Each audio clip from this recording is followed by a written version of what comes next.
Bonjour à tous, heureux de vous retrouver sur le plateau de l'Auturf TV.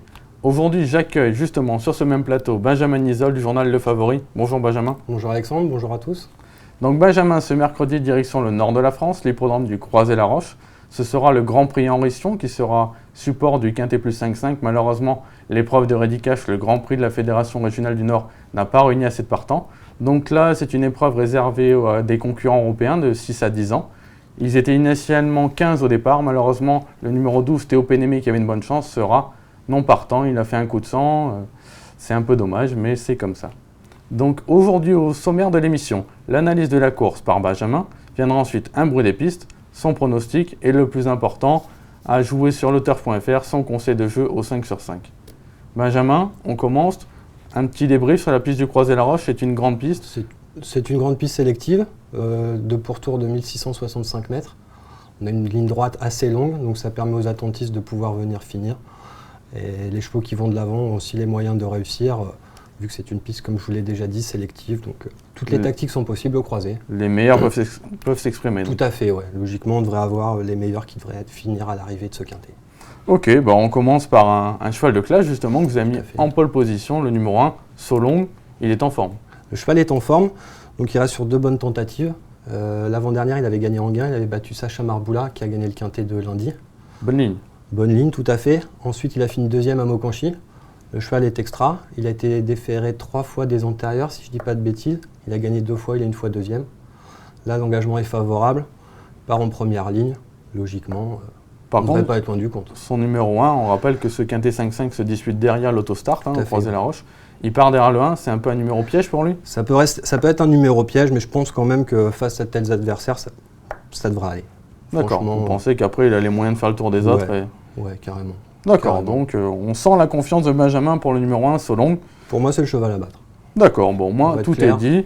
D'ailleurs, les 200 € qui sont actuellement en bonus sur l'auturf.fr, on peut éventuellement les mettre de suite sur Solong, comme ça on commence bien la journée. Ouais, on va peut-être pas trop s'emballer quand même. De toute façon, s'il n'est pas là, ils vous seront remboursés, donc allez-y. En deuxième position, le numéro 4, Tabriz du Gîte. Alors lui, c'est notre bruit des pistes. Georges Lelièvre, son propriétaire, nous a signalé que le cheval est en pleine bourre actuellement. Il découvre un superbe engagement sur un profil plat qu'il va apprécier. Déféré des 4 pieds, il vole. Lui, franchement, il serait très déçu de finir en dehors des 4 premiers. Ça tombe bien, vous l'avez mis en deuxième position. Bah oui, tout à fait. Georges Lelièvre effectue un déplacement ambitieux. L'engagement, pareil, est très favorable. Le cheval, comme vous l'avez dit, est en pleine bourre à l'heure actuelle.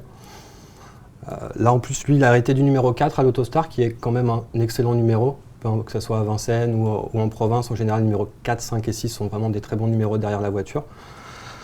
Ensuite, il a également fini 5e du prix Jockey en 2012, quand même, qui était un groupe 2. Après, 6e du Critérium des 5 ans. 6e du Critérium des 5 ans. C'est un cheval de classe.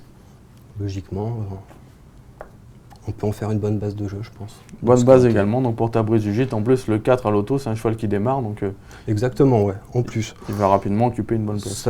Voilà, on va rapidement le voir dans le groupe de tête. Et après, si ça se passe bien, il n'y a pas de raison. Parce qu'on ne le voit pas figurer, même sur le podium, je pense. D'accord, très bien. Le troisième de votre sélection, c'est le 6 Noir d'été. Lui est plus confirmé pour le moment corde à droite en France. Tout à fait, le cheval est meilleur corde à droite. Mais bon, il a quand même battu d'autres chevaux corde à droite par rapport à ce qu'il affronte aujourd'hui. Le cheval revient en forme, là, après 2 échecs consécutifs. Il vient de renouer avec les bons résultats à Vichy. Pareil, l'engagement est très favorable. Il part en première ligne. Et en plus, son mentor a décidé de le déférer des postérieurs cette fois. La dernière fois, il était ferré.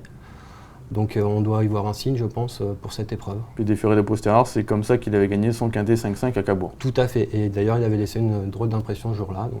D'accord, donc Noir d'été à reprendre à tout prix dans cette épreuve. Tout à fait. En 4e position, vous tentez un cheval un peu plus spéculatif, c'est le 13 Sandmanson. Par contre, il est entraîné par les frères Martens qui marchent sur l'eau. Qui sont toujours redoutables. Donc ça, c'est un cheval qui s'est imposé pour ses débuts en France à Marseille-Vivo, de manière très plaisante. C'est un cheval qui est estimé par son entourage. Là, avec le numéro 13, il va partir en seconde ligne, c'est pas plus mal pour lui. Il devrait y avoir du train. Et s'il arrive à sortir au bon moment, ça peut être la bonne petite cote à l'arrivée, je pense. D'accord. En plus, il sera déféré des postérieurs et il a de très bonnes performances à chaque fois qu'il est déféré des postérieurs, ce qui peut être un signe aussi pour cette épreuve. D'accord. D'ailleurs, les frères Martens qu'on a eu récemment au téléphone nous ont dit qu'il estimait de la trempe un certain Ravello.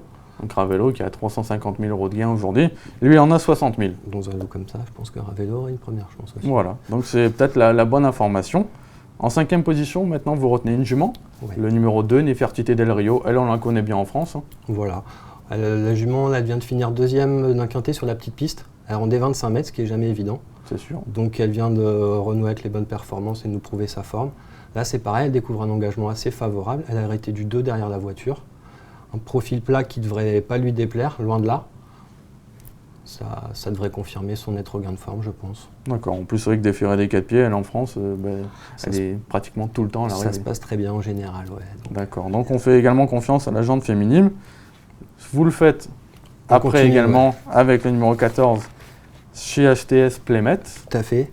Donc ça c'est une jument de piste plate essentiellement. Là elle reste sur toute une série de bonnes prestations en province. Pareil, elle s'élance en seconde ligne, ça ne va pas lui poser de problème parce que c'est une jument qui a besoin d'un parcours caché, qui a une bonne pointe de vitesse finale. Si Johanna Lindqvist sait s'en servir comme il faut, ça peut faire une petite cote à la 4-5e place. Ouais, elle peut être même mieux. Même avec mieux, un bon tout parcours. à fait. Faut que ça se passe bien. Faut D'accord, que ça se passe bien parce que je pense que ça n'a pas trop de marche face. d'accord. Par contre, petite indication pour nos internautes, à savoir qu'elle a évolué 2 fois déféré des postérieurs en France, elle a gagné 2 fois. Donc pour les amateurs de statistiques et de ferrure, il faut quand même s'en méfier. C'est toujours bon à prendre en effet. Ouais. Après une jument nettement plus compliquée, vous retenez en 7e position, numéro 8, Regina. Alors est-ce qu'elle sera sage cette fois? Eh ben, on le souhaite, pour son entourage comme pour nous. Pareil, là, elle découvre un engagement très favorable. D'ailleurs, Joël Van Eekhout n'hésite pas à faire de déplacement pour ça. Bon, par contre, elle a arrêté du 8. Il faut savoir qu'ils sont que 8 en première ligne au Croisé-la-Roche. Je crois qu'on a oublié de le préciser. Et avec le 8, voilà, va falloir, soit, à mon avis, ils vont tout reprendre en partant. C'est peut-être pas un mauvais numéro pour une jument compliquée. Ouais, limite, j'aurais peut-être même préféré en seconde ligne, quoi. Plutôt qu'avec le 8 à l'extérieur, il va falloir tout reprendre. Peut-être elle va peut-être se retrouver assez loin. Donc plutôt pour une 5e place en bout de piste. Mais la piste plate ne va pas la déranger non plus. Donc en plus, c'est Pierre Vercruis. Ouais, Pierre Vercruis en plus qui s'en sert bien. Qui s'en sert à merveille. Et qui la retrouve à cette occasion. Donc ça peut être amusant. Ça peut être amusant pour une 5e place à une cote somme toute spéculative. D'accord. Et enfin, vous complétez votre sélection avec le 10 Tonnerre de Retz. Ça tombe bien, Jean-François Sonnet, c'est un peu le spécialiste de la piste au Croisé-la-Roche. Tout à fait, tout à fait. C'est un cheval qui est pas de tous les jours. Il est délicat, mais bon, il possède de sérieux moyens. Il a couru une fois au Croisé-la-Roche, il est 5e. Donc il a déjà prouvé son aptitude à la piste. Après, bon, maintenant, il est déféré des 4 pieds. Oui, et il part derrière Nefertiti Del Rio. Il part derrière Nefertiti Del Rio. Déféré des 4 pieds, c'est pas mal en général aussi. Bon, va falloir qu'il se montre sage, mais s'il reste au trot, on a le droit d'y croire pour une place. D'accord, en cas de défaillance peut-être d'un éventuel favori. D'un des favoris, oui. D'accord. Ok, Benjamin, maintenant on n'attend plus que votre sélection. Alors, j'ai placé en tête de mon pronostic le 1 Solang, devant le 4 Tabriz du Gîte, le 6 Noir d'été, le 13 Sandman Sound, le 2 Nefertiti Del Rio, le 14 SHTS Playmate, le 8 Regina et le 10 Tonnerre de Retz. Donc au niveau du conseil de jeu, donc à jouer sur le turf.fr, on rappelle que la cagnotte est de un peu plus de 26 000 €, donc une cagnotte quand même intéressante. Là on semble avoir de bonnes bases, vous faites confiance surtout à la première ligne. Voilà. Donc on prend 3 chevaux de base, le 1, le 4, le 6, on associe les chevaux du prono, le 13, le 2, le 14, le 8, le 10, on rajoute 2 petits outsiders, le 15 et le 9, ce qui fait un jeu à taux plein à 21 €, donc un jeu qui est quand même pas trop excessif. Vous pouvez éventuellement le faire plusieurs fois pour espérer décrocher la cagnotte. Pourquoi pas? On vous le souhaite en tout cas. En plus, on a la pression, on l'a dit, on est chez nous, Croisé-la-Roche, donc on a intérêt à le donner, sinon je pense qu'on sera viré du plateau le prochain. Et je pense que la prochaine fois qu'on ira croiser, on sera pas très bien reçu non plus. Ok, écoutez Benjamin, merci beaucoup, puis à très bientôt sur ce plateau. C'est moi qui vous remercie, et puis à bientôt. Bon jeu à tous. Bon jeu. Au revoir. Au revoir.